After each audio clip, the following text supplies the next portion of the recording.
ஹர ஹர சங்கர ஜய ஜய சங்கர ஹர ஹர சங்கர ஜய ஜய. கோவில்களில் விளக்கு ஏற்றுவதுடன் வீடுகளில் விளக்கேற்றி வழிபடுவது தொடர்பாகவும் இருக்கும் சந்தேகங்களில் ஒன்று, கண்டிப்பாக குளித்துவிட்டுத்தான் வீட்டில் விளக்கேற்ற வேண்டுமா? பிரம்ம முகூர்த்த நேரத்தில் குளிக்காமல் விளக்கேற்றி பூஜை செய்யலாமா என சந்தேகத்திற்கான பதிலை நாம் இங்கு தெரிந்து கொள்ளலாம்.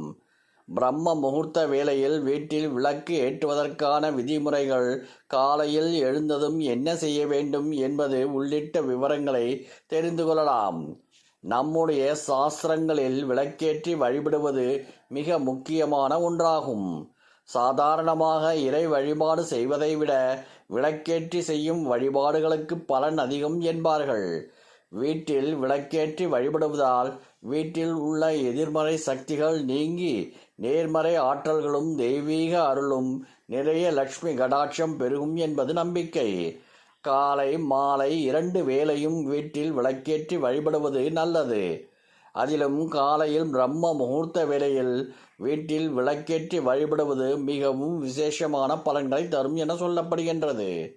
விளக்கு ஏற்றுவதன் மகத்துவம் பற்றி அனைவருக்கும் தெரிந்தாலும் விளக்கு ஏற்றுவது தொடர்பாக பலருக்கு பல சந்தேகங்கள் தொடர்ந்து வருவது உண்டு.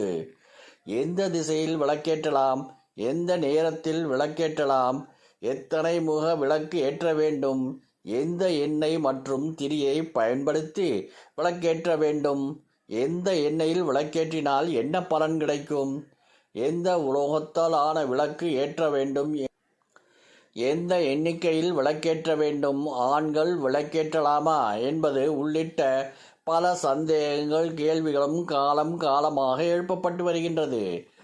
இவற்றில் அதிகமானவர்கள் கேட்கும் கேள்வி, கண்டிப்பாக குளித்துவிட்டுத்தான் விளக்கேற்ற வேண்டுமா? பிரம்ம முகூர்த்த வேளையில் விளக்கேற்ற வேண்டும் என்றால் தினமும் ஏற்ற வேண்டுமா? அப்படி தினம் ஏற்ற வேண்டும் என்றால் தினமும் அதிகாலையில் எழுந்து குளிப்பது சிரமமாக உள்ளது, உடல் நிலைக்கு ஏற்றுக்கொள்ளாது என பலரும் சொல்வதுண்டு. குளிக்காமல் விளக்கேற்றி பூஜை செய்யலாமா? அப்படி செய்தால் பலன் இருக்குமா என்ற சந்தேகம் அதிகமானவர்களிடம் உள்ளது. அதற்கான விளக்கத்தை நாம் தெரிந்து கொள்ளலாம்.